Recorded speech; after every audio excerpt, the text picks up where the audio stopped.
And then Very he yelled sure Jonson all over the place. Yeah, buddy. He lioned all over my Jonson. Oh, no. Oh, that's even worse.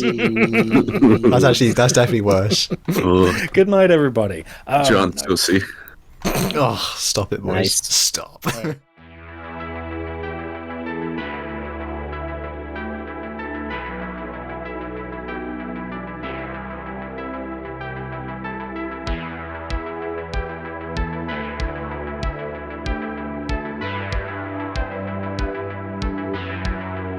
Hello and welcome to Lorecrimes, ladies and gentlemen.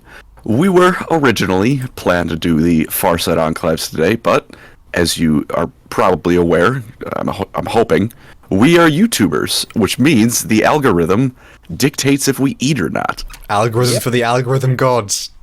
So, given some recent trends lately in the Warhammer releases, we've decided it would be prudent to cover the Lion. So if maybe you're not too familiar with the Primarchs, because you're like me and you refuse to read the Horus Heresy on moral principle, for the same reason I don't watch One Piece. Shocking. It's you might be like, who is this? Who is this dude? His model looks cool, but who is this dude? Well, we have Eli in the beginner section to tell you, and a mystery for the expert section. I know who it is. We gotta keep the audience guessing. But before we get into that, we have the question of the week from last week. It's the answers to which of the Primarchs would you least want to babysit. I've pulled 3 of the questions from the comments, and I think I'll read them for you now. I'm feeling silly. I'm feeling so silly already. Oh, no. I like the way you even said silly. You didn't say silly, you went silly. I know. I'm actually like under my desk. My feet are like tapping. This is my favorite part. But first one from Sun D Lollipop. I would least want to babysit a baby Vulcan. Firstly, in story, it said as an infant he was the size of a large 10-year-old. Oh my god. So that You're not I giving could birth to him, it's fine. yeah, but like imagine like not even toddlers when they're at that stage of life where they just want to run around and touch everything. Except this one's the size of a 10-year-old and built like a brick shithouse. And his voice is deep as hell, like Mom. I feel like that'd be a nightmare. Secondly, he says, I cannot imagine how painful it would be to die by either asphyxiation or being crushed by this giant demonic-looking baby as he lovingly hugs me to death. Which is a fair point. I mean, I don't know if I could live through a Vulcan bear hug. It's My a good spine answer. would snap like a Kit Kat. It's a good answer, to be fair. It's so true. Can you imagine that? God, no.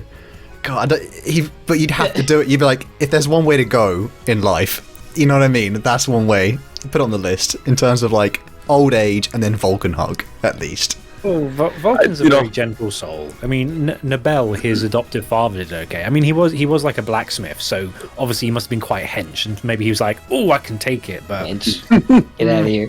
That's a fair point. We have, for the next one, Zach M. with the hashtag PryBabies. The worst 2 Primarchs to babysit would Dorn and Purdy. Worst case scenario, you're either locked out of your house or inside. Oh my god. Some good stuff. Oh man. And the house is always fortified, no matter who's there. yeah, they're like making like Molotov cocktails within pillow forts and throwing them at each other. It's like, could you two stop for 2 minutes? You're gonna break all the furniture. We On need the that. bright side, the house would probably be made of like reinforced concrete, so it wouldn't catch spread fire. It's just Baby Dawn, like, Father, the shed is insufficient to defend ourselves. I have done this. I'm like, Dawn, what are you doing? Like Phineas and Ferb, but they're constantly trying to kill each other. it's murderous. The neighbors will complain. They're just hearing like throughout the night, siege, fortify, siege, fortify. I could just imagine like a prepubescent Perturabo like being relegated to the garage playing drums moodily, and all the neighbors going, "He's making a lot of noise," and you're like, "He's venting. He's very frustrated these days." It's a very moody teenager. giant railway cannon the Germans built in World War II. I'm imagining like one of them building that in their backyard for this like little fight they're Neighbours having. peering over the garden fence, going, "Right there, Peter. It's not Peter. All right, Peter. What are you building? None of your business." Peter. Yeah, that's his name, Peter Turbo. Oh my god! Look what Peter built today. Ugh. Peter and Ronald. Ronald. Man. Ronald. Holy moly. Oh, that's a low crime. And for the last one, the worst Primarch to babysit by Crimson Glory, Rabudi Gilliman. You can't even raid the Emp's liquor cabinet and have your girlfriend over with a little guy snitching. Oh, You know, I do love Gilliman, but that little shit would be a snitch. he'd be the least Like, wake fun. up, like, Yes, you would. getting it late, like, "Father, it is past bedtime. Go to bed." And just Yeah. push him up, like, "Don't put me down." He'll put himself to bed. I guess that'd be convenient. With Korax, it will be at least a little fun, being like, "Where's the baby?" and he's actually missing. Surprised there's no Conrad on there. He'd be sneaking around in the beds trying to skin your like pets alive. Oh, All the neighbours bet. We did have one about Conrad. We had two about Conrad, although they didn't mention skinning anyone. yet. Oh my lord. These people are funny though. Like these are actually good answers. They're not the ones I thought people would 20 pick. subscribers. Thank you, subs. Thank you so much. Very, very cool. Thank you for these. The question we have for you all, very Dark Angels fitting, is what is the best kept secret in Warhammer? Wrong answers only, please. Hashtag lore lies. So, for example, as we all know, the Emperor built the Eldar Webway project for some Eldar thitties. That is foul. That's right. That's right. It's also a TTS joke, so... That's foul. And we shall now begin the tale of Lion L. Jonson. So, with that, the questions out of the way, I shall pass it on over to Eli to let us know about for the basic section of Lion L. Jonson, the Primarch of the First. Yeah, buddy. All right. Well, I think Lion is probably, if I had to guess, I'd say he's probably everyone's favorite Primarch on average. Maybe. Really? I think so too, yeah. I think so. I think Major Kill has had a lot of influence in that, to be fair, because he loves the Lion. He's a big lion simp, yeah. Rightly so, But, to be fair. Rightly so. That, and also, I feel like Lion is a perfect Ryan Gosling character. He's literally me character. So, yeah, he's literally me for real. I will say that from what I've seen of the community, that people either love or hate the lion. There's definitely Yeah, that's fair. it's not like Vulcan where everyone loves him. It's not like Gilliman where people are indifferent towards it. They either love or hate him to an Alright. extent. True. No, this is a good thing. Gilliman's like I like they're either Gilliman. like I like him or he's fine. They're not like I hate Gilliman. That's for the true. most part. Fair That's enough, true. fair enough. Yeah, maybe Vulcan's the fan favorite, but it's hard to say. I think Lion's pretty high up there. He is Ryan Gosling from Drive in a Primarch though, which is fun. Cool. But anyways, I'll actually talk about the lore. I'm not just here to make memes all day, I guess. Okay, so he's back. It's exciting. He's got his new model, his new rules. But let's talk about who is this guy. In his early life, obviously, he crash landed on Caliban, one of the probably scariest worlds of all the Primarch worlds that were landed upon, because where like Fulgrim landed on Pooh Hole, where no one can really survive. I don't know, Vulcan landed on scary volcano planet. You can live on Caliban in the environments, but it's full of like the most horrifying chaos-tainted warped monsters in the entire galaxy, all condensed on this one planet. So the lion lived in this jungle forest as a little baby boy, somehow miraculously surviving against monsters because he's a Primarch, so toddler power there, I guess. And I don't know, he lived there for quite a while. I think he was like a young adult almost when they found him. I'm pretty sure, or at least like by Primarch standards, young adult for Primarch is probably like what, 8 years old or something. I think he spent just about a decade, right? Isn't it? Yeah. Just about a decade, like with not knowing there was other humans out there. Yeah. So then he would be found eventually by civilization by a group of knights, with the leader of those knights at the time being Luther, who would then adopt him as his father and quickly become his friend because the fatherhood didn't last that long because he was already kind of old. But the knights would be very scared of the lion at first, and Luther, I'm paraphrasing here because I can't remember the exact line and I couldn't find it, but Luther would remark that the lion was the biggest monster of all of Caliban, and that he scared him more than any monster had ever scared him before. Well, they shot him. They were like, "Whoops, we shot a child." Oh, he's scary though. Thankfully, he just ate that bullet. Yeah, literally. So I guess it's actually kind of like, this might tilt some people. It's kind of like Lehman Russ's early life, except he wasn't raised by wolves. He was just raised by himself, but just feral animal out in the wild, found by some bros. And Caliban was cool because they had like STCs for power armor and stuff. I guess I shouldn't get too much into detail. I'm in the beginner section.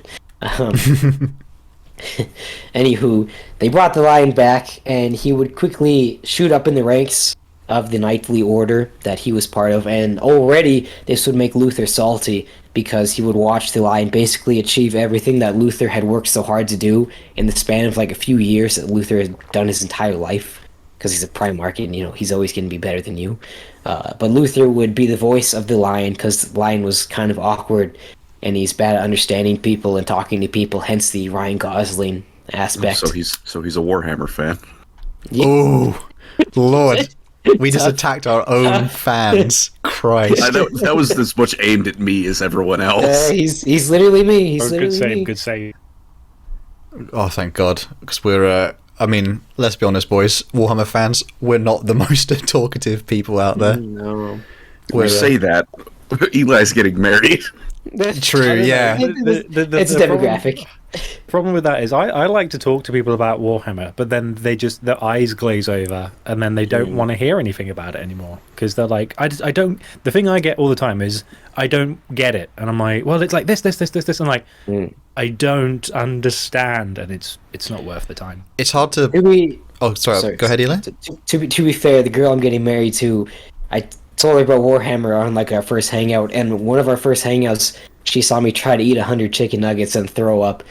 So, you know, there's a litmus test. There's a litmus test. Oh my God. And then it must be love. Nom nom nom nom nom chicken. I had to make sure that she could I don't know, she could stick with it. I'm just imagining just like you like inhaling chicken and then just being like, have I ever mentioned Erebus?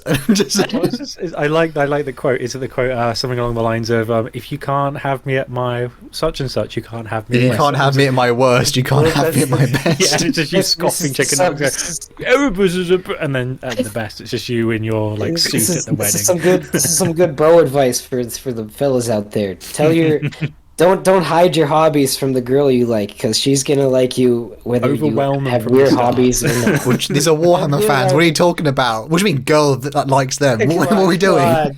Let's not lie to ourselves, boys. Okay, all right. Anyways, the lion. We have a topic to talk about, I suppose. Where was I? Yeah. So he became basically the leader of the orders. And he would start a 10-year-long crusade against the monsters of Caliban and cleanse the forest, and eventually become Grand Master of the Orders, which Luther is like, Loki hates this guy, but also loves him because he's his best friend and adopted son, but he's also achieving Luther's dreams and like dashing all of his hopes. It's a weird one with him, but we'll go into that a bit later. He's an interesting character, though. Mm-hmm. And the Emperor comes to Caliban. Lion immediately bends the knee without complaint because he's a big loyal guy. You know, loyalty is its own reward. That's his quote. And the boys become Space Marines minus Luther because he's too old, so he gets the Corpharon treatment and becomes basically a Space Marine, but not quite. So in the Great Crusade, Jonson would probably, I think a lot of the Primarchs agree that he was the best general amongst them. and one of the best leaders. Horus was like the only contender with him, truly at least, and he was kind of the only other thought to be the War Master. But Yeah, then the I Emperor think chose it was like a Horus. kind of. I think it was like if Horus was the sweet, like dead center, exactly what the Emperor wanted. On the other side, you'd have the Lion, and on the other, you'd have Sanguinius, and that's kind of the spectrum. It's like, Sanguinius is a bit softy, and then the Lion is just he's terrible with people, and then you have Horus in the middle. You know? Yeah. The perfect And Sanguinius, triumvirate. yeah, I think Sanguinius was kind of like Lion's only friend of the Primarchs. He didn't really talk to anyone. He just kind of brooded in the corner and Well, he's ran the away from oldest as well. girls He's when got they came typical to talk oldest to him. brother syndrome. Yeah, I suppose so. I didn't even know that. I guess he was. He is the first Primarch. It's true. Oh yeah, he made the Dark Angels. He named them the Dark Angels after a myth from Caliban. So a little thing there. Where was I? But yeah, he reunited the Legion because I'm pretty sure they were spread out through the galaxy. He united the Hexagrammaton, and that thing, and he made them all work together. thing. It's not as big nowadays, but it was big for them 10,000 years ago. But he took a ton of victories in the Emperor's name. He was like the tactical genius of the Primarchs and a very good duelist as well. People get salty if you don't say that he's the best duelist, so he's one of the best duelists, but it's not. So, anyways, but yeah, he wasn't very happy when the Emperor chose Horus, and this kind of sparked some pride in him. Whereas a lot of the victories he was taking, I think a lot of it was because he wanted to be War Master, so he was more of doing it to try to like prove himself than he was doing it to like make the Imperium better, if that makes sense. That Yeah, might not like- be completely well, based in logic, but I think it's like of all the Primarchs, he was the only one who actually was like, "I will take the mantle." Like Horus was a bit, I guess I'm the guy for the job, but I don't. Sanguinius didn't really want to be like. Lion was like, "Dress for the job you want. I'm wearing all this armor. Look at my big sword. I am the War Master. I want to be the War Master more than anyone." So anywho, probably the most important part of the crusade for him was the negotiations with the Saroshi people. They were allegedly going to become part of the Imperium, but they were just trying to trick the Lion to assassinate him with a nuclear bomb on their ship. Luther seized the bomb, and with Zahariel, I think is his name, the librarian. That's the one. And Luther, for a little bit, is like, you know what, maybe I'll just let it happen. And then he's like, you know what, maybe I won't let it happen. That's not so great. What am I thinking? And so they get rid of the bomb at the last moment and save the Lion. But Jonson's not pleased. He sends Luther back to Caliban to watch it over and train new recruits. So he kind of censures him because, you know, he basically almost let him die. So you can't really trust him that much anymore. So Luther's unhappy about that, but it's not the complete breaking of their relationship yet. He also fights with Leman Russ and starts a 10,000-year-long rivalry from that. So good job. They have a little brawl. Lion wins, albeit by not overly fair means, but he does still win.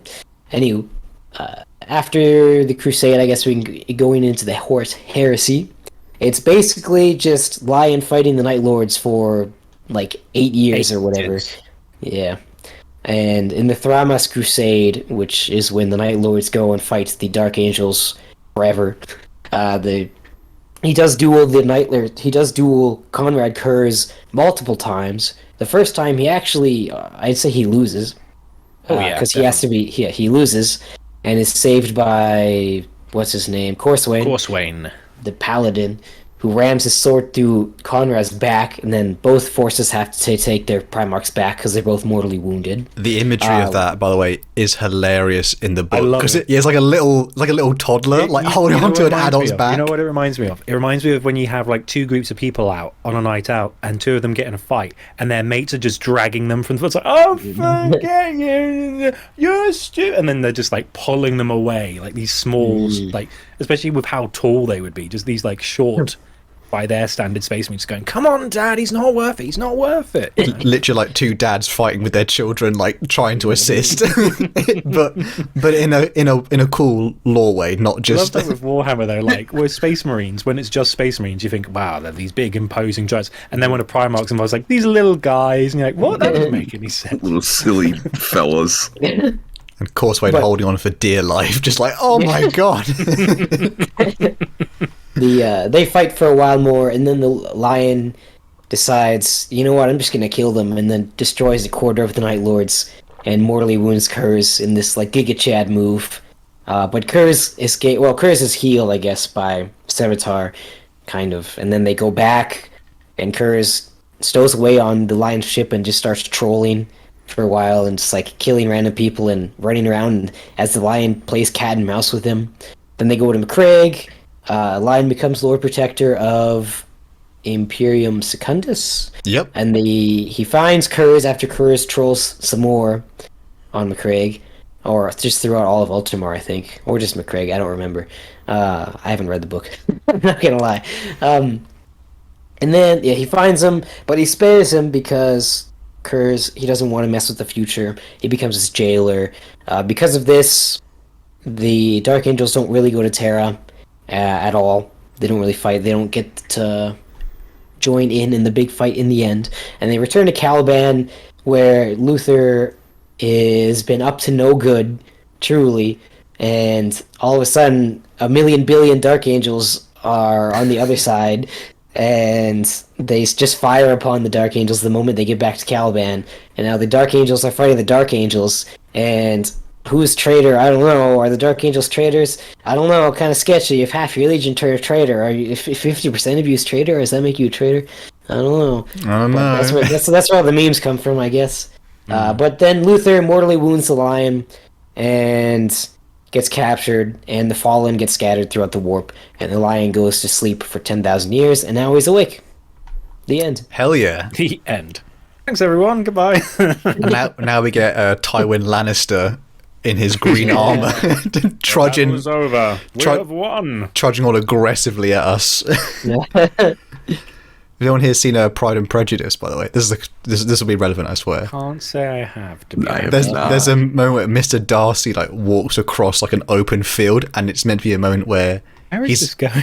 No, he's walking like So strange. no, Chelsea, hold on. And then Mr. Darcy came. Hold the thread. He's walking across a field towards whoever like the female character is in the end. And there's a bit where he's just walking like aggressively, and there's like a shot where I thought that's exactly the movement of like the Lion's model right now. It's just him just like strolling, and his hairline is just blowing back aggressively too. Jeez. Yeah, I have congestion, so I feel like I'm mumbling, so I apologize to the viewers. That's okay, man. All good. Didn't understand all the way. I will say though that Jadon has a very funny video of the Watchers in the dark. Oh yeah, great. The knife emoji, ear emoji got me, dude. He did what with a what? He did what with a what? Galaman! He did what with the what? Oh, we love his channel. Anyways, off to Andy to enlighten us. Could I? Go ahead. Oh yeah, could I sorry. We say have questions. something that, like, I want to confirm before I make my stupid comment. The Lion like kind of fights instinctually, right? Or it's almost like he's reacting to blows by pure instinct. Like I'm like fighting. Like I'm asking. I've read that. Is this? I guess it's similar to like how Perturabo just intuitively knows how to design things. The Lion intuitively knows how to kill things, I guess. Mm-hmm. It's something more innate within him, I think. Yeah. Than more. Well, you like other that's kind of Primarchs. like his Primarch ability, like his fights at an instinctual level almost. Mm-hmm. I guess it makes sense, I suppose. It's like if it's the one that all they follow from, and he's the first one that all the Astartes come from. It's like I want a good fighter. That's important, you know. I wanna see artwork of the Lion going Ultra Instinct now. Oh, I might have something commissioned in the he future goes for that. like he goes to fight Angeron and he gets wrecked because it's Demon Angeron, and then a violin just starts hammering away in the background. His hair goes white. Anything JoJo reference in there, please. If Gilliman beats Magnus and Mortarion, and then the Lion loses his Primarch fight, I won't believe it. To be fair, Gilman had help and a lot of help in both It those. is true. It is true. The Gilman Emperor died himself. when he fought Mortarion, technically. It's true. It's true. It's true. I'm just a salty Chaos player. Let's be honest. It's Wait, that's my favourite moment in that Gilliman fight where there's someone points out. I always thought, why do people dislike the Gilliman Magnus like refight? And someone said, in the book it says, and then Gilliman yells a roar, and then someone said, wait, aren't they in the vacuum of space? And I was like, oh yeah. Primarch lungs are stronger. He can. To be fair- He's been shot into space and survived. He could do it, I suppose. Yeah. I'm pretty sure Logan Grimnar has beat Magnus, so he doesn't really have the best track record. Yeah. Harrick Logan Grimnar is Ironhelm also the kind of most beat him OP up as well. character in all of lore, probably, though. I think. Whoever wrote Logan Grimnar's lore just freaking loves that guy. Do you know Harrick as well in the 31st? I think it's first No. 31st millennium when Magnus assaults the Fang, and it's just this guy who's the current Great Wolf, and he gets killed, but he like massively. Oh, I'd know this beats up one, yeah. Magnus. The authors Just who some wrote guy. Space Wolf lore just made it to make anti-Space Wolf people seethe and like be so angry. it works. But Colin loves Space Wars. What are you talking about? Yeah, it's the most, favorite it's the most knowledgeable chapter. Oh, he's gonna fight. about them. He loves them. I'm coming to Canada.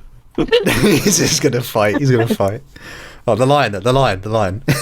Yes. Any other questions, comments, concerns before Andy takes it away? I'm ready. Let's do it. I'm eager. Lion. Why are you lying? Why are you always lying? All right. Okay. Sorry, Vine reference there. right. 2013. Right, we're cutting it short, guys. We're not doing the expert section today. Oh my lord. No. So let's start from the beginning then. So Lion L. Jonson. Before we mention the 40k side of things, I'd just like to mention when we did our first Primarchs video, Hal mentioned the origin of some of the characters from the 40k universe. And Lionel Jonson is based on the English poet known as Lionel Pigot Johnson. And he was born in 1867, and in 1893 he published a poem called Dark Angel. Wink, wink. A little bit more about this guy. He died of a cerebral hemorrhage when he was 35 at the Green Dragon pub on Fleet Street in London. Oh. And that's the origin of the Dark Angels and Lionel Jonson to an extent, at least the naming convention, which is like a little fun little fact. I'm glad. Go ahead, Colin. Go ahead. I was say, did not know that's how he passed away. Jeez. Yeah, he was not old, and he knew Oscar Wilde. He was his friend, then he wasn't because he was a Catholic, and there was some kind of dispute. But I thought at the end of the when I do all the lore, I might also read out the poem Dark Angel, just as a little like reference to the origins of the Lord of the First and his naming. That'd be cool. I Yeah. thought that'd be quite cool because I've got it here anyway, and I will warn you now. There are quotes for each of you as we go. So Let's do it. All right.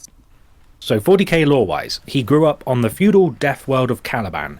Now, Caliban was teeming, and I mean absolutely rife with beasts. And we're not talking about, pandas, we're not talking about kangaroos, we're talking about 10-foot tall dog leopards, anything you could imagine, because they're not just creatures, they're chaos-spawned crazy creatures. Like, imagine, let's say, what are they called from Ice Age? The big cats, the saber-toothed cat. Like, imagine a saber-toothed cat, but it's also got like spikes jutting out of its spine and 7 claws, and that's kind of the average beast you might find on Caliban. They're very bad. Are you telling me Diego from Ice Age is on Diego Caliban? was in Caliban. He now What a adorns the cameo! lion's armor. Yo.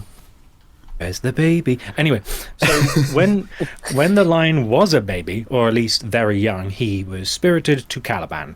The humans of the world were like cyberpunk knights of the Round Table. They had power armor, although it wasn't like Space Marine power. It wasn't sealed to survive space. They didn't have, as far as I'm aware, ships to leave the planet. They lived in, castles and they lit places with candles rather than bulbs. They had pistols similar to bolters, but they couldn't figure out how to make a car, so they used horses. Literally so cool. It's a weird thing, but it kind of it's very fun. It's to play with the idea of like. Go ahead. It's probably my favorite, Primarch population. They're freaking cool. Yeah, pretty cool. Because it's like that kind of... It could only really work in 40k and maybe a handful of other franchises in that regard. I feel like there's a joke here, though, which is like, how many knightly orders does it take to put on a light bulb? Change a light bulb. All of them. All of them. Lord. Well, these knights were known as the Order, and there was also another band. The second largest band of knights was called the Knights of Lupus. And one day, a band of Order knights were, trying to cull the beast to defend their little village, and they come across this young man. I've seen art depictions where he's like a teenager. I've heard some people say he was like a toddler. It's hard to say, but Lionel Jonson had already for a while been somehow killing the creatures that stalk the forest, because he was living in there. Like, he literally crashed on the planet and was like, right, gigantic monster, kill it with a rock or something, I don't know, when he's like 2 years old and he's about 4 feet tall. They find this guy and they shoot him because they're scared. Like you mentioned earlier, Luther and the other knights are petrified beyond belief about this guy, more so than the creatures that eat the settlement people that they're used to. And Luther looks into his eyes and he goes, hang on, this is a guy, this is a feral child. And Tsar Luther was a respected, he was probably the most respected knight in Caliban. He was like the local legend. Everyone knew Luther, everyone loved Luther, and he said to himself, we're going to take this kid in, because he's obviously got some promise as a warrior. If he's been able to survive out here, we'll take him under our wing, and I will raise him as his foster father. Now, as he took in the lion, he taught him speech, he taught him to write, he taught him how to use a sword, and eventually the lion would grow very quickly into a extremely powerful warrior. And Tsar Luther was already a really capable fighter, but the lion was something else. Now, what happened subsequently to this was he started to get a bit of recognition among the settlements. He drove out some of the beasts, and eventually Luther would talk with the lion, and the lion would say, I'm fed up of these beasts. How about we kill them all? And Luther went, oh, that's a tall order. We haven't thought about that. That hasn't come up before yet, surprisingly. Yeah. Well, the thing is, they hadn't done it before, because I think the idea of them fighting, that they're just getting by. But already with the lion in their ranks, they're like, oh, we're pushing them out. We're starting to reclaim some of the forest just around our settlement. Wasn't it also just a little bit, because obviously there was more than one knightly order, but obviously the order was like, that's like the cool kids club, and everyone was like, and I think all the orders started to work together more, didn't they? Obviously, because the lion's a unifying figure. Yeah, and eventually they talk with some of the other orders of knights, and the lion goes, all right, Luther, I want to enact a crusade. I want to band all of us humans together. We'll go out there on force, and we will kill every beast in the forest there is. Now, the lion, as we've already mentioned, is not very good at oration, but Luther, great spokesman, great diplomat, very, very good wordsmith. And so combined, Luther and the lion, they group all the knights together and say, here's our plan, we're going to go kill the beast. It takes them a few years, but eventually the lion, leading the knights of the order, and with some aid from the knights of Lupus, they kill every one of the beasts, more or less. However, and among them, they slay one of the only 2 Caliban lions on the planet are killed by the lion, and Eli mentioned him, Zahariel El Zarias. He killed the other one. So they had these 2 legendary creatures in the wilds. They killed both of them. RSPCA, Wildlife, WWE, they'd be shocked. Also, for people listening, if you're new to Warhammer, they're not actually lions. They are like the lion's the best term for it. They are humongous, like beast of fang and claw. Like a lion would be a nice enemy to fight compared to this thing. Kind of like manticores, right? I think so. Yeah. It's about the size of Sif from the Dark Souls game, the wolf with the sword. Oh, like good reference there, though. There you go. God, I love me some Dark Souls. Well, I mean, lion does give off some Artorias vibes, so it fits. He's a valiant warrior fighting the abyss. Just replace abyss with chaos. Plagiarism. Is he left-handed though? That's the big thing, isn't it? In Dark Souls, he's the sword's on your left hand, which is weird because most of the stuff is right-handed in game. But then again, his other arm's broken, so that Well, might be yeah, why. he had a shield. It's just also, yeah, his arm kind of got broked. And I like how in Dark Cronked. Souls, if you equip it in the left slot, it has a different weapon set than the right. Like if Oh, you have it in the right yeah. hand, I you did not can't know do a that. special move, and then if you put it in the left hand, you can do this like jumping spinny attack. Little details. Can you get the broken one and the reforged one? Wasn't it like one of them had like part of the crossguard broken off, and another one had like a fixed version? This is a while back. This is 2011. You know what I mean? This is a while back for us. I think it made a recurrence in Dark Souls 2 as well as a different weapon name, but It did come back in 3 as well. ooh, nice. You like that? I love me Dark Souls. Anyway, so yeah, Artorias' tragic story behind us. So then the lion, with the Knights of the Order, they managed to slay every beast practically on Caliban. However, the Knights of Lupus, the next biggest order of knights, were trying to tame the beasts and utilize them to kill the beast. They were basically trying to harness the beasts. And the lion took one look at this and went, "Nah, mate, if you're going to get rid of this corruption, you have to kill it at the source. You can't manipulate it," which is very in keeping with what he would do in the future by rejecting chaos and going, "No, you can't have a little sip of it. Nah, you have to abstain. You have to be sober from the call of chaos." And eventually the Knights of Lupus would be wiped out by the Lion and the Order. They would kill them to a man.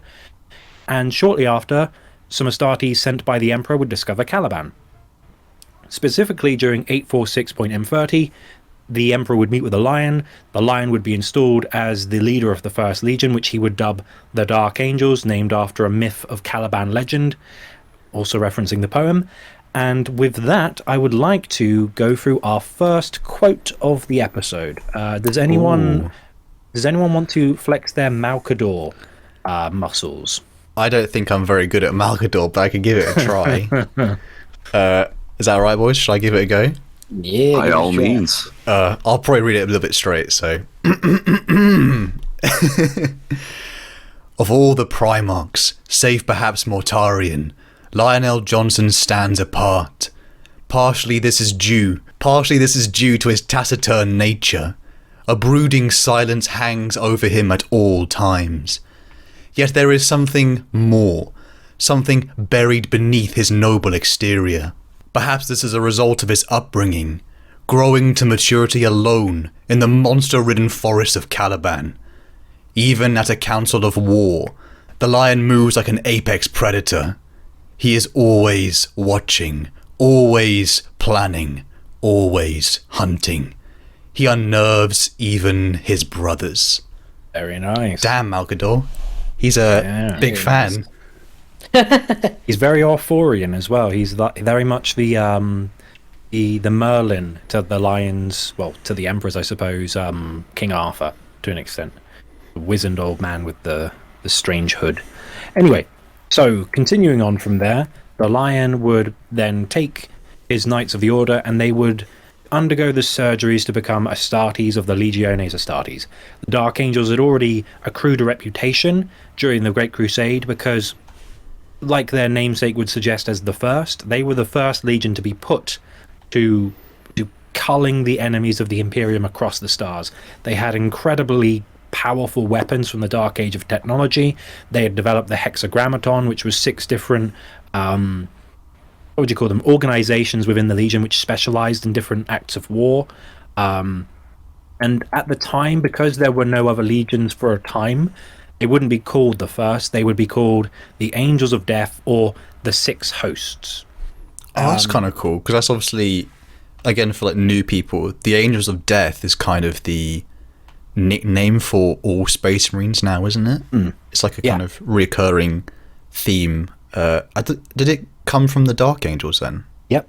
Yes, Because they even had like I'll see if I can find an image to send for this part of the episode, but there was actually an image of what their like banner used to look like, and it's like a skeleton with a cowl and everything. And again because the Emperor was this monolithic figure, they were known as his Angels of Death because they would descend from the heavens and they would kill you.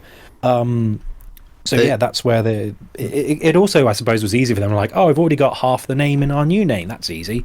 Won't take long to remember that. Did it come from the part where the Thunder Warriors. I don't know if I'm getting too far ahead here. The Thunder Warriors got cold, didn't they? And I think it might have been then when they were called Angels of Death.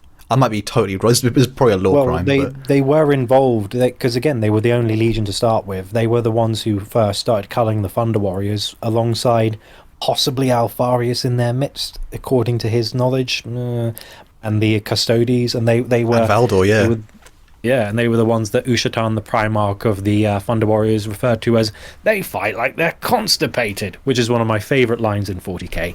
Because they fight like wolves, didn't they? That's like the because they said like the Thunder Warriors fought like bears. Bears, but Bears. The French bear, the bear. But the Astartes, they were a little smaller, but they would attack them in groups, and they would tear it literally like wolves tearing down a bear. That's really cool. Eli's already mentioned that the one of the first compliances of the Dark Angels with the lion at their helm would be the Siroshi people. They came to the Imperium with open arms, saying, "Yes, let us join your flock. Ha ha ha! Have you met our gods?" And then the White Scars has already been trying to like sort things out, and they basically threw their hands up and went to the Dark Angels like, "Look, these guys are weird. We're bouncing. Can you sort it out?" And the Lion went to see what was going on. Turns out they were worshipping the ruinous powers. They didn't know that at the time. They snuck a nuke on board the Dark Angels flagship known as the Invincible Reason and tried to blow everyone up. And the thing was, like Eli said before, Luthor at this time is now... He's gone from being the big cheese of Caliban to, like, the soft brie. He's still respected. There you go. It's tough. That's bad. He's still respected. Everyone still likes him, but he's been usurped in his renown by his adoptive son, which is weird because he started out as his father. Now he's more like a brother, and he's also a subordinate. So he's had this massive dynamic shift in his personality with how he treats himself with the Lion and the Legion. Luthor's also got a bit of a inferiority complex with regards to how he became an Astartes, in quotes, because like Eli mentioned, similar to Corferon, he was too old to become a proper Astartes, so they just did these surgeries on him to make him kind of like Diet Astartes, like Astartes liked, it's Diet Astartes. Yeah, he's a bit shorter, he's not quite as strong, he's still a really powerful and capable warrior, but those two characters in particular, Luthor and Corferon, you see the two dynamics where Corferon is treated like he doesn't deserve the position of being first captain and he's just an old fool. And Luthor, it's more like, we respect him, he's like our father figure, but he's not as strong as the rest of us, but we respect him. And that's quite an interesting dynamic in 40k that no other characters really have for the most part. There aren't many I can think of who've had that, not quite an Astartes transition. I imagine. No, Arjak Rockfist, but that's the 41st millennium, and he's built like a brick shithouse, so it doesn't count. I imagine it'd really like, King Leonidas and the Spartans, except at the hot gates, Hercules is there. Yeah. It's like, no one's going to pay attention to Leonidas because Hercules is right there. I imagine it's like hit that with him on the Lion. It's like someone got a bit upstaged. A little bit, yeah. Poor Luthor, though, because he would have been like a man of legend of his time if the Lion hadn't been there. There is a passage in one of the books that says he would have been the single most important person in Caliban's history if it wasn't for the Lion. So he permanently lived in the Lion's shadow at the peak of his prime, which is a bit sad. But then again, you got to like travel the stars, you got some cool armor, chill out. You've got a nice goatee, why ruin things? Okay, so they find this bomb aboard their ship, and Luthor divers. He goes, and because he takes a while to figure out what he's going to do, Zahariel eventually, he's with him, he says, we need to kick this off the ship. They kick it off the ship, and it's close enough to damage the ship and cost some lives, do some damage. If they'd have just chucked it out straight away, it would have been free and clear, no damage, no problems. And that's kind of why the Lion is annoyed at Luthor, because he's like, old man, you knew about the bomb. How come it took you so long to kick it out of the why did you hesitate? Why did you hesitate, like kicking it out the front door? And so for his lapse of judgment, Zahariel, Luthor, and 200 Astartes of the Dark Angels, as punishment, would be sent to be garrisoned on Caliban and oversee the recruitment of new Astartes, which is why there's so many fallen in the future, because they were recruiting them. And Luthor is very good at running things. He's like a mini Gilliman in that regard. He's good oration, good organization. He's a good leader. He's respected. So he got loyalty down, and that's why there's so many fallen. It's fun. Imagine if, like, replace one of the, and I don't know, some magical pretend 40k, replace like one of the traitor Primarchs, like Fulgrim. No offense, Eli. I know Fulgrim's cool. I like him too. Where? Not very helpful towards the end of the heresy. Imagine replace like Fulgrim with like Luther as a Primarch. It'd be like, wow, they have actually a lot more stuff going for him now. Luther's actually awesome. It's just a shame he wasn't born the son of God. Imagine if the Lion and Gilliman swap places, and the Lion was raised by Connor, and Luthor raised Gilliman. I have an interesting. I want to ask Colin about this comparison because I don't know if it's right, but maybe Emperor Justinian and the commander Belisarius from history. Do you know what I'm talking about? Yeah, like Justinian of the Byzantines. Yeah, because General Belisarius is kind of that. Like, he was the more like impressive character, even though Justinian was emperor, and there's kind of emperor. There's kind of a relation. I saw like the sort of similarities there, where even though like Justinian's technically like the one in, they have like a similar. Oh yeah, because Belisarius took Rome back for a bit, didn't he? Yeah, he like defended. I mean, he was all over the place, to be honest. Yeah, he had like a decorated history, and then Justinian's just sitting there in Constantinople, being like, "Come on, poke the bear! Like, come on, emperor! Come on, do stuff." Conquer Rome. That might be a connection, but I feel like that also might just be a coincidence in this case. You're right, 20 Primarchs. Some of them are gonna come across as having this connection, but that is, if it is a coincidence, that is a very interesting one. I thought it was a cool comparison. That is no bit of history there for you, brothers. Very neat. Thank you. Continuing on, so the Lion then continued the Great Crusade, leading the First Legion, and over time, Luther got more and more resentful, because all he ever heard was, "Oh, the Lion's done this cool campaign and he won. Oh, the Emperor patted the Lion on the head. Oh, look, the Lion's so cool." That's all he ever heard while he was stuck on Caliban, like twiddling his thumbs, going, "I want to be out there doing my own glories. I want to bring honor to the Legion." I do have a question. The Lions, obviously, this is the Great Crusade era, 200 years of fighting. Did the Lion, because his personality is quite mysterious, obviously, this is like, most of the story is always told from like Luther's side. Is the Lion like quite prideful of his victories? Because obviously Horus was very much like, "Oh, my victories." But it's hard to read the Lion. I think he saw himself as above everyone. Basically. Oh yeah, he was on a whole other level. So he was really the big brother of the Primarchs. He was the one like, "I set the tone, I set the pace." That's why he was so annoyed when he got given the Legion. They were scattered everywhere, because he was like, "You were supposed to be like the biggest, ballsiest Legion, and now you're all over the place." And he had to like group them together and go, "Right, boys, let's start from the beginning again. Let's do it properly." And again, his bid to become War Master shows his personality of, he wants to be the one he doesn't want to be emperor, but he wants to be the one who gets things done, and is like stoic, stalwart defender of humanity, the guy who goes out there and kills all the things that mean harm to humanity. It's funny because just very briefly, the only parts I have read of the Lion is there was the book where it's his Primarch book where he speaks to the Emperor, and even though he's not necessarily ambitious, he like his conversations with the Emperor are really interesting. Like, if you're new to Warhammer again, like, all the Primarchs are generally considered like facets of the Emperor. The Lion, when they talk, they don't speak much, because generally they're thinking the same thing, and it's really eerie. They're considered, in temperament, the Lion is closest. He doesn't really look like the Emperor. Apparently Lorgar does, but he has no hair because he's evil and bald. But he got that cultist alopecia. The Lion's definitely got that like Niccolo Machiavelli style leadership of, cruel when I have to be, and then He's very dutiful. Yeah, he's most emperor-like, but I don't really know what that really means, to be honest. But yeah, and he's very good at war. Of all the Primarchs, he's one of the best at war. So good that whenever he did joint campaigns, he would usually flare up the egos of his brothers, because he's known, like, the Lion doesn't have a sense of humor. He is very serious. He doesn't crack jokes. He hates any attacks on his pride.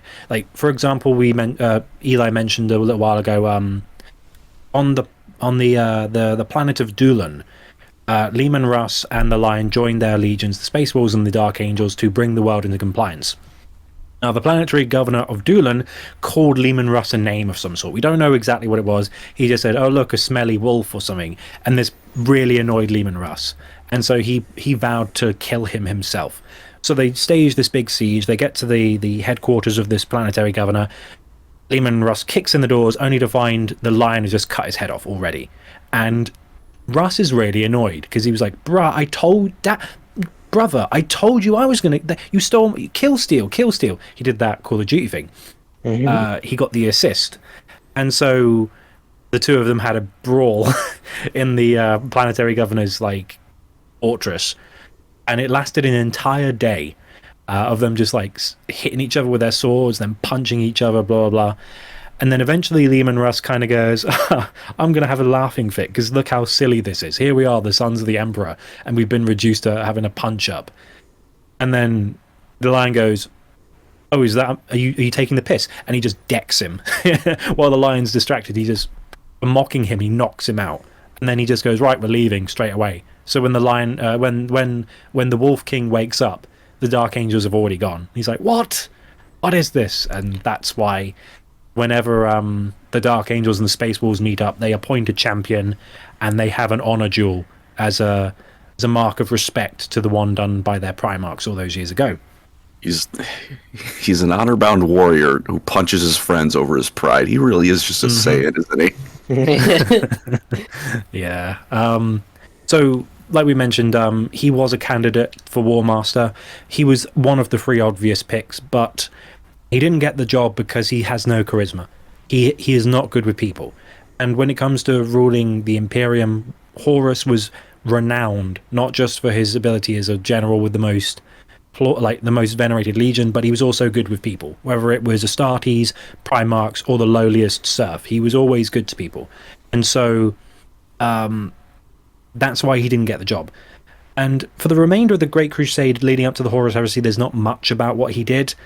But when the Horus Heresy did kick off, Horus knew he had to keep the Dark Angels away as long as possible. The Dark Angels and the Ultramarines were by far the biggest threat to the Horus Heresy failing. So, of all the priorities the War Master had, he had to stop the Lion and the Dark Angels getting anywhere near his rebellion. What was the because wasn't it like the Dark Angels were?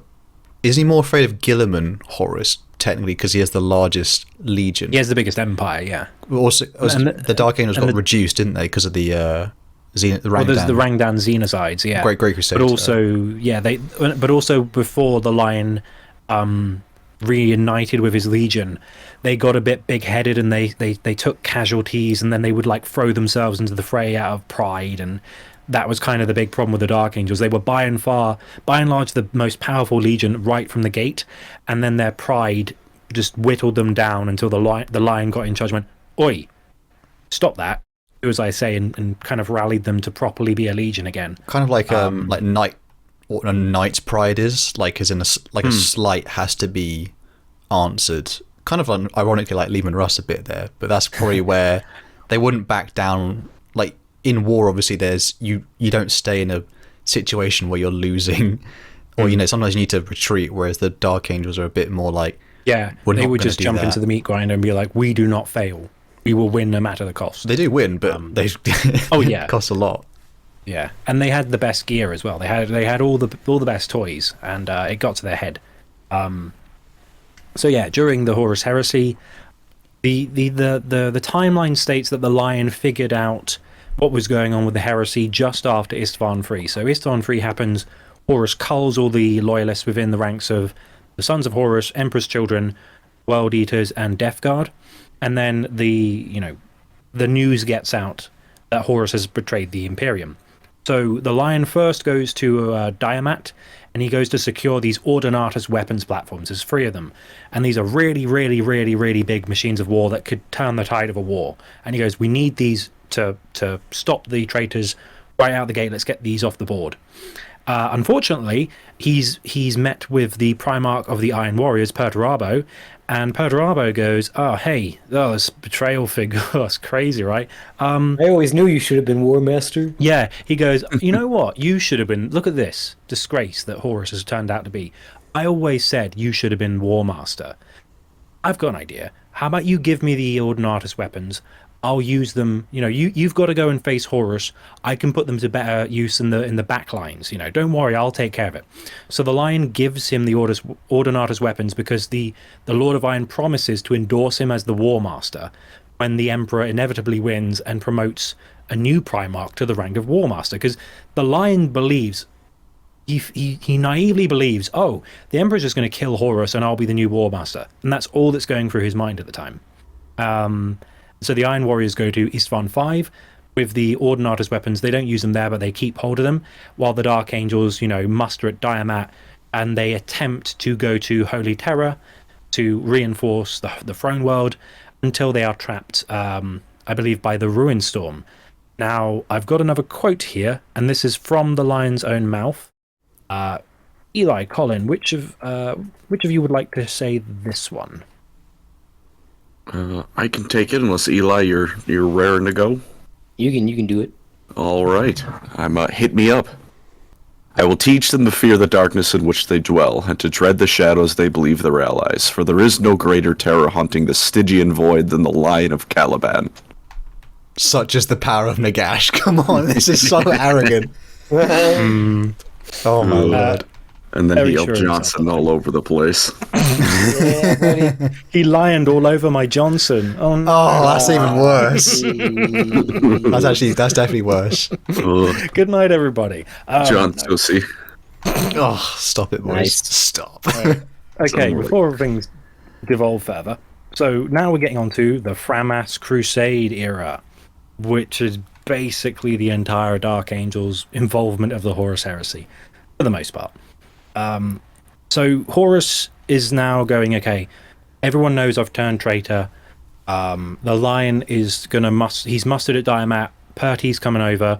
We'll close off the galaxy when Perty's gotten through like this point. We'll trap, the Word Bearers will trap Ultramar, the Ultramarines, Blood Angels, Dark Angels, everyone with the Ruin Storm. Cool. They're going to get through eventually. I need to distract them. So in the wake of Istvan 5's drop site massacre, the War Master goes, Kurz, do you mind doing me a favor? Could you just go and mess with the Dark Angels? And Kurz, being a dick, he just goes, fine, that sounds good. I like doing that. I'll go and troll the Dark Angels. And that's all he does for 3 years. He just goes to the Framas Crusade, the Framas system, and harasses the Dark Angels. This happens for 3 years. It takes 3 years, almost 3 years, for the Dark Angels to finally, get back into the main part of the war effort. There's a point at the culmination of the Night Angels and Night Lords and Dark Angels fighting where they parlay, and the two Primarchs meet each other to see if they can just, Oh, I love this moment. Conclude. It's good. So both Primarchs meet each other with 2 of their seconds. I believe Kurz has Sevatar and is it Shang? Shang. Or is it Shang? Shang, his equerry, I think. His equerry, yeah. And Corswain accompanies the Lion, which is his paladin, his seneschal, and Alahos, who I believe is the original first chapter master of the Dark Angels, who's been there since the beginning. Long story short, Corswain says that Jago Sevatarian's mum slept with pigs or something along those lines to try and rile him up. Kurz says, yeah, you're Lion, you're rubbish, eh? Can't even War Master. Ugh. And they have a big fight. Kurz is one of the best fighters of all the Primarchs. He's really good at scraps. And like mentioned earlier, he nearly kills the Lion, but Corswain, after Alahos is slain by the other 2 Night Lords, Corswain impales Curse through the spine. He backstabs him with the entirety of his sword, then gets swatted aside like a fly. And then eventually the Night Lords, Dark Angels, en masse rush to their defense and they pull them from the battle. There's a really cool moment in it, isn't there, where they're both speaking, because the only reason they're meeting is because Kurz says, the only reason I'm allowing this to happen is because I chose this meeting. And the Lion even says, I don't know if I'm quoting it correctly, but I think he says, I once thought of you as my closest brother. No one else grew up alone. Or there's something... Because they both grew up, like, literally not seeing human... Or Kurz saw humans, but he kind of devoured them rather than spoke to them. They're the most primal Primarchs, shall we say. And they just primal grew up. Primarchs. There you go. They just grew up in the wilderness alone. And then the Lion says, you have to forgive me, and Kurt goes, what? And then he just literally stabs him. He says, for this dishonorable blow. Yeah. He starts off with, like, again, he's honorable, but he's not beyond, like, I need to get this done. And that's kind of one of his He also doesn't understand, he still doesn't actually know why the heresy has happened. He doesn't, like, the actual chaos part is not really revealed. He just thinks it's like civil war. He doesn't realize there's another element to it yet. He thinks it's just like humans versus humans. We're gonna dethrone the emperor. He doesn't realize that Horus has been corrupted or anything. He's just like, oh, he's just turned. He's a traitor. Yuck. Just despite being a man who likes to keep secrets and doesn't share much, even if he wanted to. Yeah. So the Night Lords retreat, and they do this a lot. The Night Lords retreat. Dark Angels then busy themselves on the planet of Perditas, which is during 008.M31. There's a conflict going on between the Iron Hands and the Death Guard led by Callus Typhon. Now again, Lion doesn't know about chaos. He doesn't know why they're fighting. He doesn't know what's going on. But he claims, he takes away an ancient device from the Death Guard called the Tuchalcha Engine, which is we've mentioned briefly before. But it's like a weird child astropath trifecta of beings. Dark Age of technology, sort of ancient, really weird device. Weird tech. It's a MacGuffin, essentially. Yeah. But it allows the Dark Angels to create temporal rifts for their ships to transport themselves through space and time. So they enhance their warp jumping capabilities, and they manage to travel through the warp. But as soon as they get through the warp, they get their first instance of dealing with the Immaterium, and demons swarm the Dark Angels fleet. Now, they're already a little bit battered from the Framas Crusade opening stages, and now they've got demons everywhere. And at this point, the Council of Nicaea has decreed no librarians, they're a naughty. And, they're trying to shoot the demons, it's not doing much, they're stabbing them with swords, which is working a bit better. The Lion goes, we could use some librarians. This seems like their kind of thing. Weird, wibbly-wobbly space dust thingies. We need our boys in the hoods. And so there you go. He goes, let's just this once. Let's just make the librarians a thing again. And Chaplain Nemiel, who is an OG from the Night Order days, alongside his cousin Zahariel, says, "Sorry there, Dad. Jimmy Space said no to psychers in the Legiones Astartes. That's heresy." So the Lion backhands him and, like, upon striking him in the helmet, like, decapitates him. Just goes like, "Ooh," and then he just, like, severs his head. He goes, "No, my decision. Never talk back to Daddy," and he just decapitates him with, like, his fist. The first disloyal Dark Angel. Ooh. Yeah, but again, like, I know it's one of the main contentious issues people have with the Lion who don't like him. They say he was just saying, like, no, we shouldn't. He doesn't try to shoot the Lion. He just goes, "No, the Emperor said this was a bad boof." Oh, Nemiel's dead. Okay.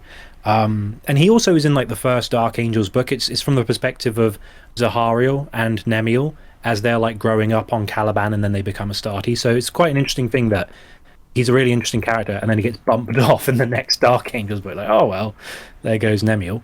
And within the warp, the Lion is confronted by a greater demon known as Kairos Fate Weaver, who attempts to turn the Lion to the traitor cause of chaos.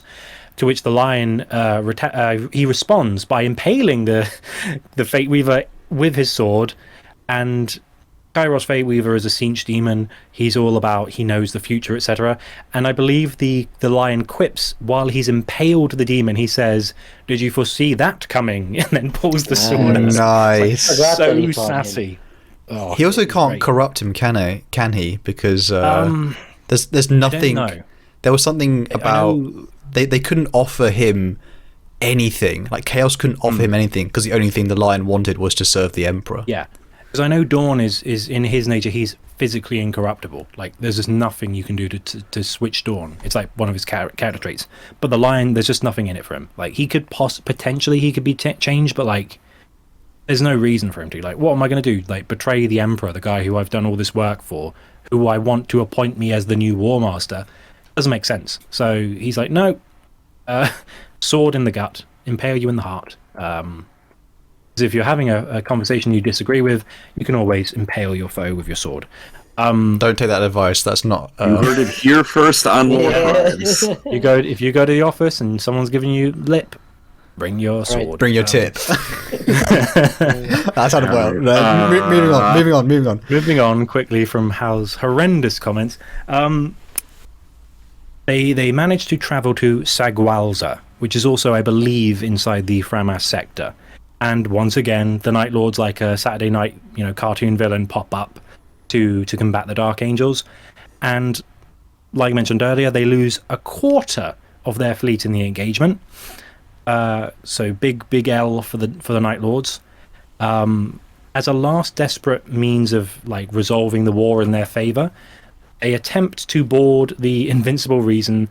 So Kurz grabs his Atramentar, the first company. Diego Sevatarian's by his side, and they just go, let's go kill the lion on his bridge. That's the best thing we can do. It goes horribly wrong. Apart from Kurz, everyone who boarded the Vengeful Spirit gets either killed or captured, including Diego Sevatarian. And the Night Lord's fleet retreats before they get even more battered. And Kurz just starts roaming the Vengeful Spirit and harassing the Dark Angels while they're in the mess hall, etc. It's quite funny when you think, that like cartoon with the puppets where it's like, he's on the walls, he's on the goddamn walls. That's Kurz at this point in the story. An actual nightmare. And after that, because the Ruin Storm is still preventing the Dark Angels from getting anywhere fast, they hear that Rabute Gilliman, Primarch of the Ultramarines, is making a contingent empire, because the loyalists on this side of space, they don't realize what's going on outside the Ruin Storm. They're not getting any communications, and they're starting to worry maybe the Emperor's dead. Like, Lion's been fighting for 3 years against the Night Lords. They've been stuck in this place where they can't do anything. They're like, 3 years is a long time. We already know there were 4 traitor legions. They might have gotten to Terror and killed Dad. So Gilliman says, I know, we'll make a second empire just as a contingency called Imperium Secundus. And the Blood Angels are there, the Dark Angels are there, the Ultramarines are there with their Primarchs. Sanguinius becomes the Emperor-elect. Gilliman becomes the Lord Commander. Yep. And the Lion becomes Lord Protector. So you've kind of got the triumvirate. the king, the administrator, and the executioner almost. And at this point, Kurz looks at Ultramar and goes, oh, this is ripe for a little bit of murder. And he escapes the Vengeful Spirit. So as soon as the Dark Angels meet Gilliman, it's like, oh, by the way, we've accidentally unleashed Kurz upon your homeworld. Sorry about that. Which he kept secret because the Lion doesn't tell anybody anything. Well, yeah, he doesn't tell him until the bodies start piling up. I was like, this looks a lot like something Kurz would do. And the Lion's like... Oh, Gilliman was pissed. He was very cross. He was he was not happy with the Lion. They don't get on, to be honest, which will be interesting in the future. Oh, that's why the new reveal of him returning is going to be so interesting, because they already had a fractious relationship. They don't dislike each other. They're just they have different methods, and that's where they conflict there. Isn't the quote when they meet up? It's like Gilliman's like, have you come to censor me for what I've done? Like Lehman. Yeah, he's instantly on the defensive. Yeah, or for doing something. Or he's like, did you think I've turned traitor? And the Lion's like, oh, Gilliman, you've done something much worse. Yeah, he's instantly like, oh, the Lion's come to tell me off. I'm trying to do something good. And the Lion's like, big brother is coming over to give me a spank, Sometimes as the oldest, you need to beat the shit out of your younger siblings, all right? All I'm right. the youngest of my Very family, true. so I disagree wholeheartedly with that. Oh God, I'm tough. the Alfarius. This is our I'm the youngest child. Alfarius of my country. Oh, Yeah, no. I'm the oldest. This is the no. youngest child. We call him Vic, short for victim. Oh, oh no. Anyway, so with Kurz absolutely causing catastrophic death and destruction across Macragge, the Lion is tasked with, right, it's your problem, your Lord Protector, sort it out. So he goes and tries to apprehend him several times. Kurz messes up Alexis Pollux and the Pharos project to an extent on Macragge. He tries to kill Gilliman's mum. He does all sorts of stuff. Long story short, eventually the Lion manages to capture Kurz. He finally gets to like him in chains and go, right, let's take you to trial. He takes him before Sanguinius and Gilliman and an assemblage of people in a court. Kurz starts telling Gilliman, oh, did you know that the Lion bombarded your own citizens to try and flush me out and stuff? And Gilliman's like, what? And they come to blows almost. Gilliman takes the Lion sword from Lionel Jonson and breaks it across his knee. And with that action says, right, Imperium Secundus is over. Get out. And before the Lion can actually depart from Ultramar, he has Kurz in... he leaves Kurz with Sanguinius to be executed, and he's like, I don't know, there's something bugging me. And he realizes that Kurz, before he's being executed, kept going, no, this isn't how I'm supposed to die. I'm supposed to be killed by the Emperor's assassin. And the Lion goes, well, if it's the Emperor's assassin, the Emperor must be alive. Oh, shit. And then he goes to, like, stop Sanguinius and Gilliman from killing Kurz. And is like, wait. He can see into the future. You can see into the future. You've told me that you're going to die at the hands of Horus. You've told me that the Emperor's assassin tries to kill you. We've got to try and get to Terra. Dad's still alive. And then the three of them, like a weird road trip movie, assemble their legions and prepare to try and breach the Ruin Storm. Now, before we go any further, Eli, I have a quote for you. This encapsulates the Lion's interactions with Rabute Gilliman. Are you ready? Ooh, I am indeed, sir. Here you go. Oh, yeah. Insult me again, brother, and theoretically, I will punch you in your practical face. Actually, says Quote that? from the Lion. That's amazing. That's funny. I like that. epic. As much as I like Gilliman, that's better. Funny. You know, I think that's the second time Gillen's been like just completely clowned on, like verbally by a Primarch. I think Lorecrimes was like, "Have you lost your temper?" during Calp, and Gilliman says, "Like gut him like a fish," and Lorecrimes just goes, "You have lost your temper."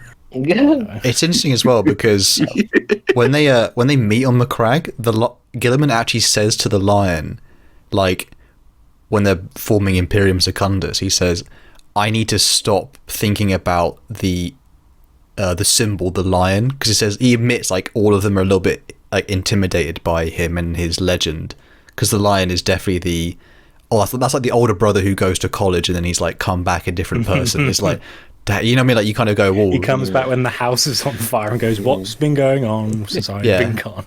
So it's funny that they're all intimidated by him, and then he just says, I'm going to punch you in your practical face. It's like, oh, that's definitely not intimidating. Now I know you're human. And Funny, with that, though.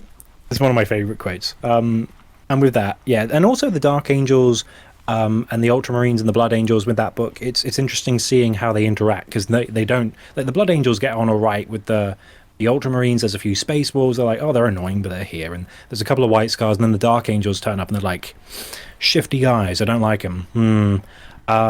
Anyway, so the three Primarchs and their legions, they go to Darwin, which is where Horus was first corrupted. And they manage to find answers. They have like Kurz chained, and they kind of like, all four of them journey to like the temple where Horus was first corrupted by chaos, and they go, oh, what's going on? They trigger the planet, or the I think it's the moon of Darwin, the moon, to destroy itself after they visit, and there's loads of demons and everything's going wrong. And Sanguinius knows, I've got to get to Terra. That's where I'm fated to die, but I've got to try and kill Horus. With the aid of Gilliman and the Lion, they managed to make very brief gap in the Ruin Storm for the Blood Angels fleet to pass through. They managed to get Sanguinius through. They're like, great, Sanguinius is going to make it to Holy Terror much faster than we are. Pack your bags, everyone, we're going to Terra. Now, the Ultramarines fighting Horus is terrifying enough. The Ultramarines with the Dark Angels is the two least damaged legions coming to clap their traitor war effort. And if they'd have not been prevented from getting to Terra by the Ruin Storm, or slowed down by it, they would have easily just dominated the traitors. But by the time the Dark Angels and line, there are a few Dark Angels fighting on the Siege of Terra, I believe, like Corswain. I think they were like an advance party. But when the Lion brings his full might to Holy Terror, it's too late. The Emperor's already been interred upon the Golden Throne. Everything is dreadful. The War Master is dead. I guess Sanguinius is dead. Sanguinius is dead. Yeah. It's dread. Like, oh, and the Lion's thinking, oh, there goes my job application. I'm never going to be War Master now. So, this is the most pressing concern I have. Pretty much. My job security is unclear. I think So he doesn't he roam the halls of terror like just screaming in rage he's very upset about it because he failed. Because again, think about, like, imagine again, like a job. Imagine if you gave everything to a job. Like, let's say 50. I gave 50 years to my job, and then all of a sudden it just went bankrupt, and it's like no job security. It's over, and you're like, Gah! No, what the hell? My retirement.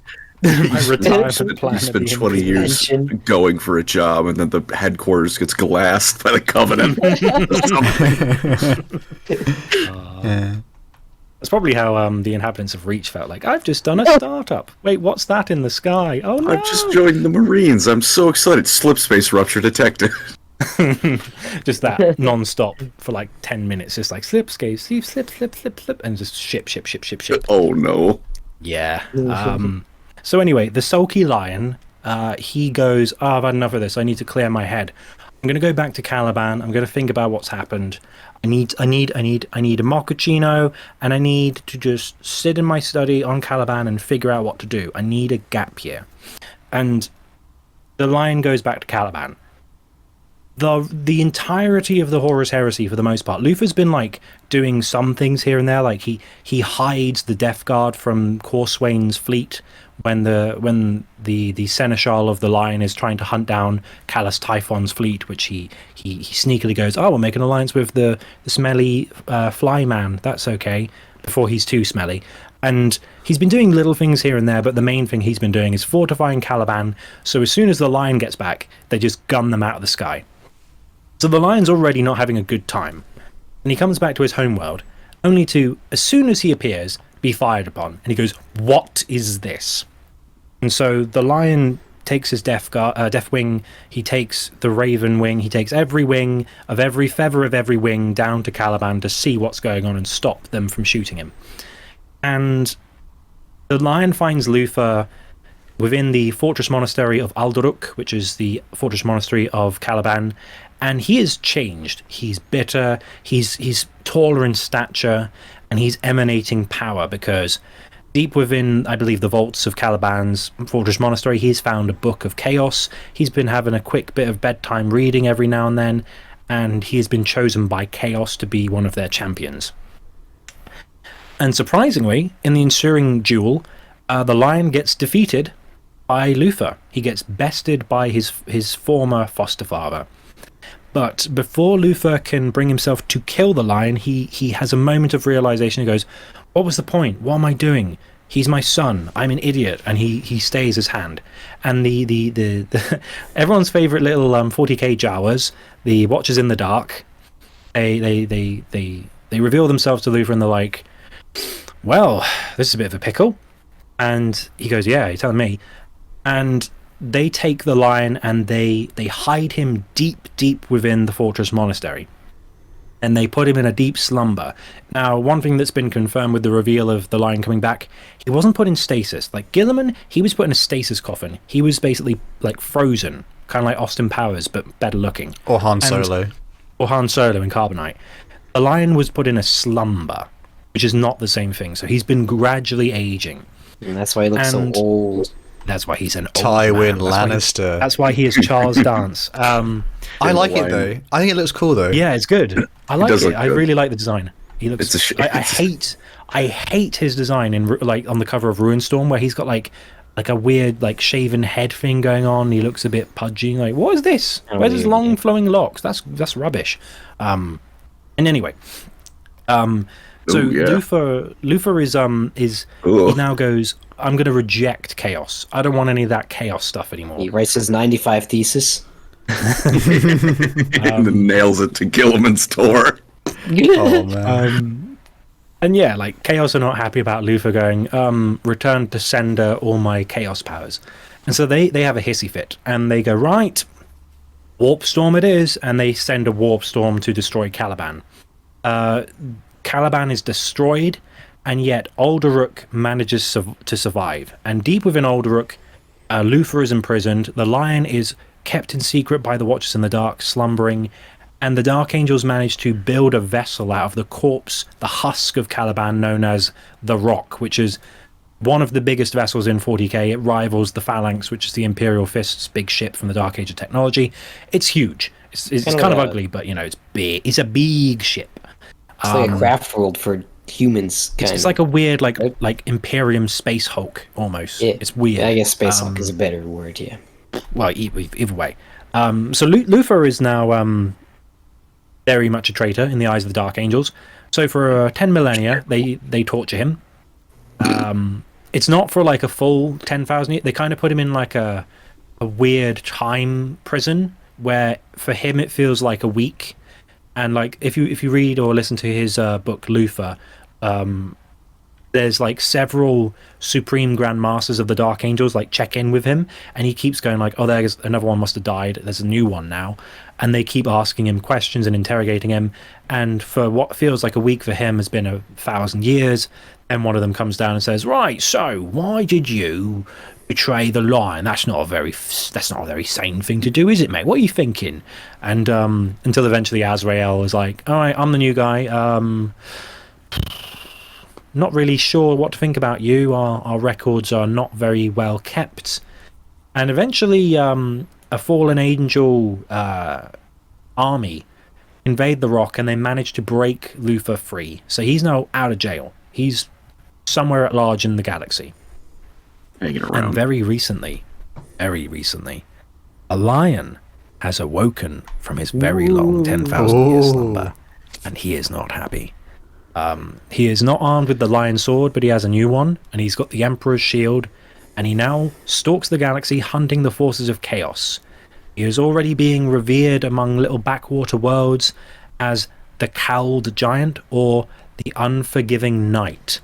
And from there, we'll have to wait and see what happens with the lion. Any predictions, fellas? I have a theory that he's not going to properly return, but more be like a wandering kind of in it. There's a thing about they've already mentioned where his presence is like creepy, like wooded thorn and vines like sprout from where he is. So I reckon he's become somewhat more like, the Watchers in the Dark, they're not really warp creatures. There's something about that, and he's a little bit more Arthurian legend. So he's a wood elf now. Yeah. Basically, It reminds me a lot of Fenris, where he's a its own Ryan. homeworld has its own weird, like, magical stuff. Like the Oh, heart good. of Caliban. So almost. they're making him worse. Well, one thing I was wondering, we know about the Great Rift, the Cicatrix Maledictum. Is it going to be Lion on one side and Rebute on the other? Like, I'm not exactly sure where the split is between Caliban. I kind of hope they don't do that, because I like that they put Dante, who is, he took the Primaris upgrade, but he is by all accounts just a regular space marine. I kind of hope they don't just give it to the Lion, because otherwise it's like, oh, cool. So the space He just turns up, he just smacks Dante, goes, I'm in charge now. just because Primarchs by their nature just kind of overshadow everyone else, which Luther, we were talking about that. So I kind of hope that the Lion if he's not exactly like you said, Hal, he's much more like a mobile response unit where he just goes around dealing with problems. Dispatching the Lion Task Force. Yeah, rather than like, I'm in He's charge like the- now, everyone. I just found a thought. He's like the dog, the bounty hunter of 40k. He even looks like him a Actually, little bit. Yeah, He's he just was roaming the doing galaxy Monster like, Slayer stuff. I'm taking you to justice. Mhm. I have one last thing to wrap up on. Colin, who wins, the lion or the Green Knight from Warhammer Fantasy? The lion. Hey. Oh, I mean, I don't know. I do like Giles the Breton is the only one that I like. Guy de Breton. I'm He's not the least. He's the least Bretonian of all the Bretonians. Yeah, and as I've said, Helpsy's dead, and the only good Bretonian is a dead one. It's a dead Wow.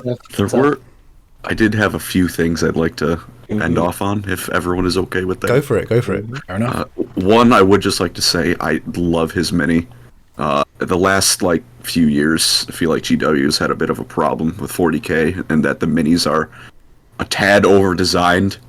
Like Space Marines have a habit of being more purity seal and highlights than actual armor. But the Lion is armor not. of your purity seals. Yeah. But the Lion's armor is, it has stuff on it. He's a Primarch, but it's very not barren, but it's not like Very a clean. nightmare or it's very clean. It's very pristine. It's Yeah. very there's- Spartan. And there's very nice things like there's incorporation of a bit of the fallen color pattern. There's a bit of the Caliban one. There's the swords. There's the cowl. There's the helmet. There's all these things to make. There's a little bit of flair, but it's very subtle, which I like as well. Yeah. The second thing is I don't know if it will happen, but I hope Gilliman and the Lion don't have a fight. What I think my ideal hope would be they meet and the Lion's ready for Gilliman's going to be Gilliman, but Gilliman just doesn't have it in him anymore, because I think that'd be a really good humanizing moment for Gilliman, because he's so worn down by that hell he's been running by himself for a couple hundred years now. Especially with that 10th edition trailer where he's just there going, Yeah. victory.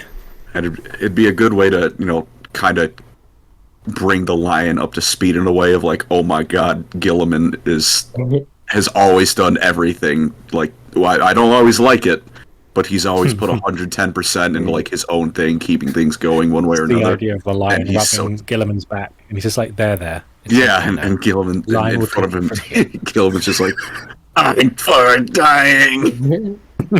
And then the last thing to end off on is something I've been holding in for about an hour now. Could it be said that in Caliban as a child, in the jungle, the mighty jungle, the lion sleeps No. yeah. Oh man. Ooh. That's a good place to end it, to be fair, because we'll all have to Before we smack our do, head against the wall. I was going to ask, would you guys mind if I read out the poem, The Dark Angel, Oh, yeah. from Go for it. Jonson? Go for it. Mhm. The nice little way to round it off. I'll also say as well, next week, boys, this is properly next week will be Farsight Enclave, so Yep. please check that out. Also, like and subscribe, because we need that, because we need to eat. Other than that, thank you all for listening, and we'll end it with a nice bit of poetry from our boy Andy. Andy, take it away. Right, so this is The Dark Angel by Lionel Jonson. Dark Angel, with thine aching lust, to rid the world of penitence.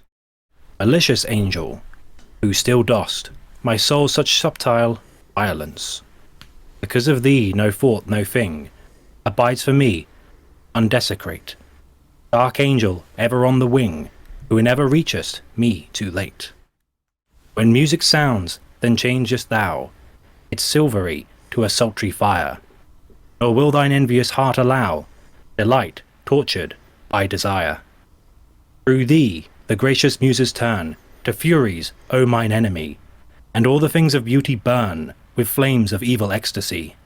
Because of thee, the land of dreams, becoming a gathering place of fears, until tormented slumber seems one vehemence of useless tears. When sunlight glows upon the flowers, or ripples down the dancing sea, thou, with thy troop of passionate powers, beleaguerest, bewilderest me. Within the breath of autumn woods, within the winter silences, thy venomous spirit stirs and broods, O master of impieties. The ardour of red flame is thine, and thine the steely soul of ice. Thou poisonest the fair design of nature with unfair device. Apples of ashes, golden bright, waters of bitterness, how sweet, O banquet of a foul delight, prepared by thee, dark Paraclete. Thou art the whisper in the gloom, the hinting tone, the haunting laugh. Thou art the adorner of my tomb, the minstrel of mine epitaph. I fight thee in the holy name, yet what thou dost is what God saith. Temper, should I escape thy flame, thou wilt have helped my soul from death. The second death that never dies, that cannot die when time is dead. Live death, wherein the lost soul cries, eternally uncomforted. Dark angel, with thine aching lust, of two defeats, of two despairs, less dread a change of drifting dust than thine eternity of cares. Do what thou wilt, thou shalt not so.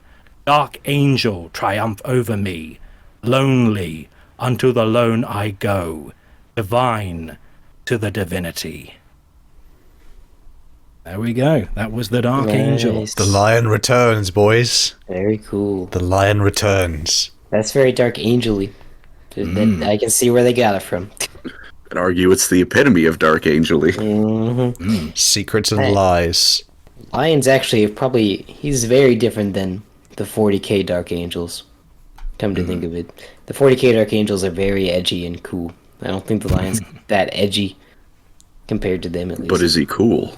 He is cool. Rule of cool always wins. Exactly.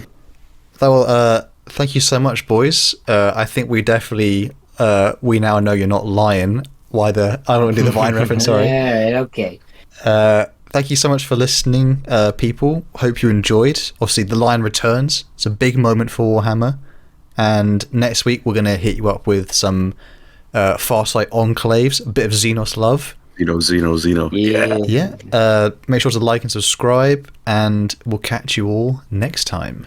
Peace. Take care, Bye, love you. everyone. Hi, everyone.